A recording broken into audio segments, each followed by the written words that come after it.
આજે આપણે chocolate chips cookies બનાવશું. આ તમે ઘરે ઇઝીલી બનાવી શકો છો અને ખૂબ જ ટેસ્ટી એવી થાય છે ને. તો ચાલો આપણે અત્યારે રેસીપી શરૂ કરીએ. અહીં આપણે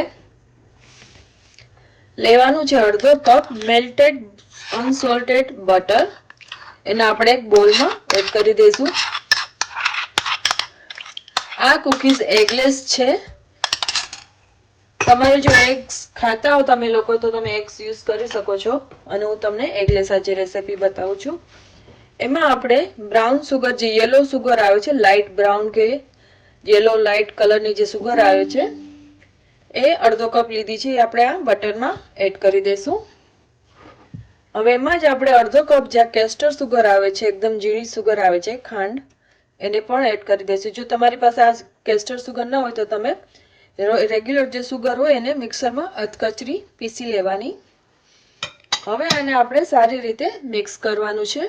તો આપણે આને સારી રીતે મિક્સ કરી લેવાનું છે. તો જો તમારી પાસે હેન્ડ બીટર ન હોય, આ રીતનું હેન્ડ મિક્સર ન હોય, તો તમે આ રીતની જે આપણે ઝેણી આવે છે છાશ દહીં માટેની, એ યુઝ કરી શકો છો. મારી પાસે હેન્ડ બીટર છે, તો આપણે એનાથી સારી રીતે મિક્સ કરી લેવાનું છે બટર અને શુગર્સને.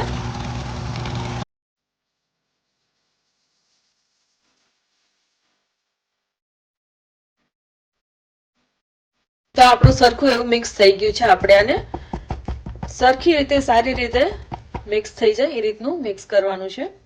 જો તમે એગ ખાતા હો તો આ સમયે તમે આમાં એક એગ્સ એડ કરી શકો છો. જો તમે એગ્સ ન ખાતા હો તો હું આજે એગલેસ બનાવું છું. તો 2 ટેબલ સ્પૂન મેં અહીં પાણી લીધું છે. એને આપણે આમાં એક બોલમાં લઈ લેશું. હવે એમાં જ આપણે 1 ટીસ્પૂન તેલ લીધું છે. આપણે એક એગલેસ બનાવી છે, એક મિક્સચર તૈયાર કરવાનું છે એગલેસ કુકીઝ માટે. આ કુકી એકદમ સરસ ક્રન્ચી ચ્યુવી થાય છે. 1 ટેબલ સ્પૂન મેં અહીં બેકિંગ પાવડર લીધો છે, એને પણ એડ કરી દઈશું. સારી રીતે આપણે મિક્સ કરી લેવાનું છે. અને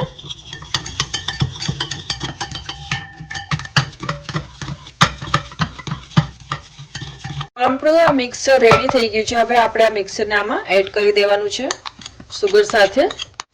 1 teaspoon vanilla extract, vanilla essence mix કરી દઈશું પાછું.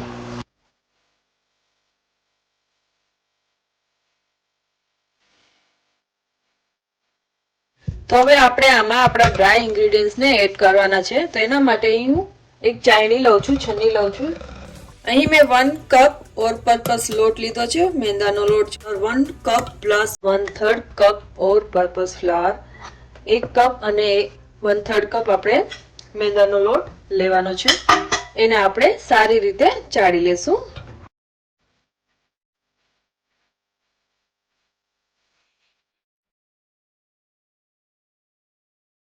ઓપ્શનલ છે, મેં અહીં પ્લાન્ટ બેઝ 2 થી 3 ટેબલ સ્પૂન જેટલો પ્રોટીન પાવડર લીધો છે. થોડાક આપણે કુકીઝ પ્રોટીન રીચ બને એટલા માટે. ઓપ્શનલ છે. જો તમારી પાસે પ્રોટીન પાવડર ન હોય તો તમે સ્કીપ કરી શકો છો.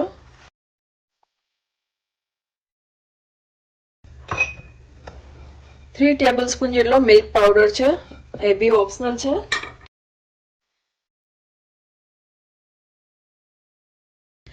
Half teaspoon salt, half teaspoon baking soda, 1 tablespoon corn starch. Corn starch add કરવાથી કુકીઝ આપણી સરસ ચ્યુવી બને છે. તો મિક્સ કરી દઈશું.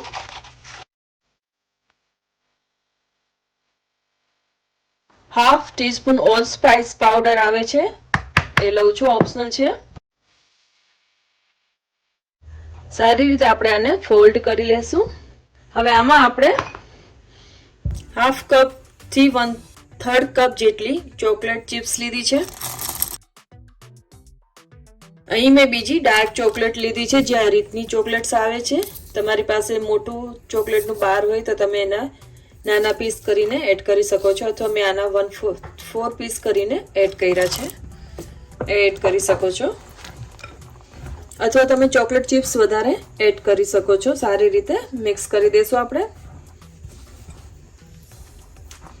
જો તમને થોડો લોટ ફ્લાવર ડ્રાય લાગે તો તમે થોડુંક મિલ્ક એડ કરી શકો છો. જરૂર પડશે તો આપણે એડ કરશું, અથવા તમે મેલ્ટેડ બટર પણ એડ કરી શકો છો.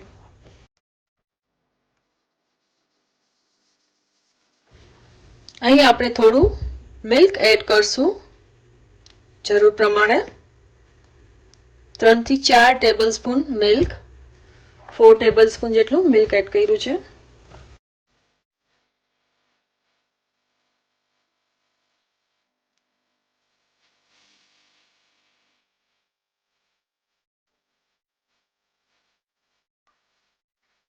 તો આપણું મિક્સર રેડી થઈ ગયું છે કુકીઝ માટે.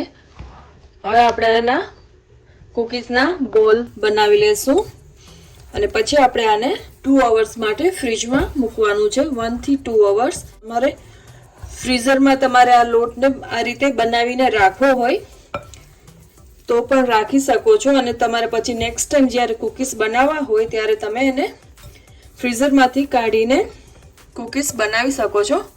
પણ જ્યારે પણ તમે ફ્રીઝરમાં રાખો ત્યારે તમારે આના કુકીઝના બોલ્સ બનાવી એ રીતે ફ્રીઝ કરવાના, અને પછી તમે એને થોડાક ઠંડા હોવા જોઈએ અને પછી તમે એને બેક કરી શકો છો.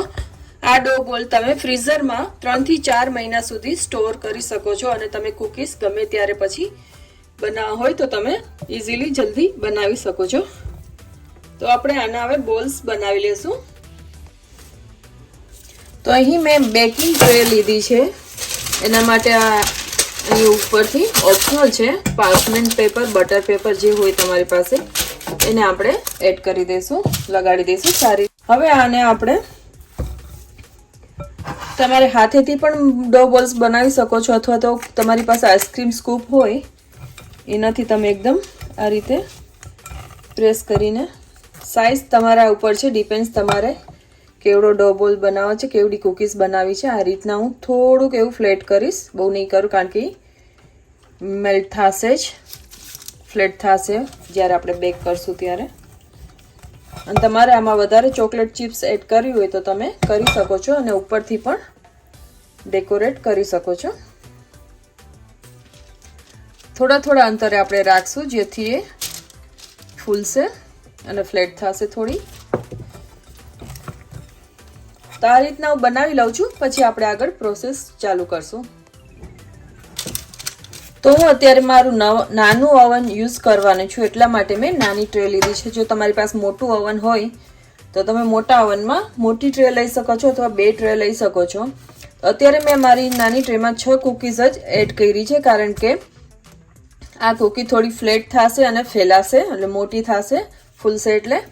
તો આને હું ફ્રીજમાં રાખી દઈશ, અને આ કુકી ડો બોલ્સ બનાવીને આને પણ હું ફ્રીજમાં રાખી દઈશ, અને 2 કલાક પછી હું આને બેક કરીશ ત્યારે આપણે પાછા મળશું.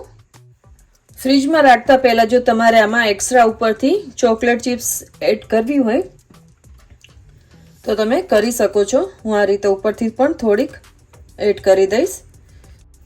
આ રીતે ચિપ્સ બધી એડ કરીને રાખી દેવાની, અને પછી હવે આને હું ટ્રેને ફ્રીજમાં રાખી દઈશ 2 કલાક સુધી. પછી હું આને બેક કરીશ. આ રીતે પણ તમે ચોકલેટ ચિપ્સની આ રીતની લઈને ઇન્સર્ટ કરી શકો છો. તો હવે આને હું ફ્રીજમાં રાખી દઈશ 2 કલાક સુધી. હેલો ફ્રેન્ડ્સ, તો 2 કલાક થઈ ગઈ છે, મેં આને ફ્રીજમાં રાખ્યા હતા. તો હું અત્યારે આમાંથી કાઢી લઈશ અને થોડા હું પછી બેક કરીશ. 2 બેચમાં હું બેક કરીશ. જો તમે મોટું ઓવન યુઝ કરતા હોય, તમારી પાસે મોટી ટ્રે હોય તો તમે એમાં કરી શકો છો. હું નાનું ઓવન આજે યુઝ કરું છું, હું 2 બેચ કરીશ આના. આમાં હું 6 પીસ રાખીશ અને બાકીના હું પછી કરીશ. આટલા લોટમાંથી 12 કુકીઝ આપણા રેડી થાય છે, અને ડિપેન્ડ્સ છે સાઈઝ ઉપર કે તમે કેવડી સાઈઝ કરો છો એના ઉપર છે. તો આ રીતે હું થોડા દૂર રાખી દઈશ જેથી એ સારી રીતે ફેલાઈ શકે, એની જગ્યા મળી શકે સ્પ્રેડ થવાની. ઓવનને મેં પ્રી હીટ કરવા મૂકી દીધું છે 350 ફેરનહાઇટ ઉપર. તમે અને બાકીના પીસ છે ત્યાં સુધી હું આને ફ્રીજમાં રાખીશ. તો ઓવન પ્રી હીટ થઈ ગયું છે, તો હું આને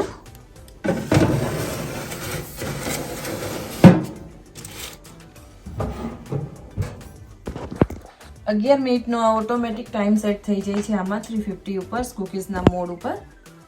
તો હવે આપણે આને 11 મિનિટ સુધી બેક થવા દેશું. તો ફ્રેન્ડ્સ આપણા કુકીઝ રેડી થઈ ગયા છે.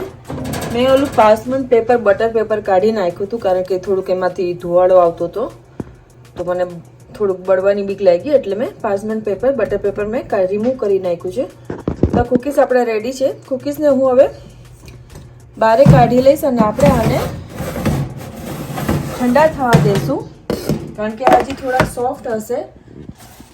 એકદમ ઠંડા થઈ જશે પછી જ આપણે આને ટ્રેમાંથી રિમૂવ કરશું. જો તમે અત્યારે એને ટ્રેમાંથી રિમૂવ કરશો તો એ તૂટી જશે. તો તમારે આને કમ્પ્લીટલી કૂલ ડાઉન કરવાના છે અને આપણા કુકીઝ રેડી છે. તો ખૂબ જ સરસ ટેસ્ટી એવા આપણા સોફ્ટ ક્રન્ચી ચ્યુવી કુકીઝ રેડી થઈ ગયા છે, ચોકલેટ ચિપ્સ કુકીઝ. તો આ રેસીપી તમે પણ જરૂરથી ટ્રાય કરજો. જો તમને રેસીપી ગમે તો લાઇક શેર અને સબસ્ક્રાઈબ કરજો. અહીં થોડીક ચોકલેટ મેલ્ટ થઈ ગઈ છે અને અહીંયા પણ નોર્મલ છે, ચોકલેટ મેલ્ટ થઈ જશે. તો તમારે એ રીતના ચોકલેટ થોડીક વધારે જ એડ કરવાની. તો થેન્ક યુ ફોર વોચિંગ. મળશું આપણે એક નવી રેસીપી સાથે. ત્યાં સુધી આવજો.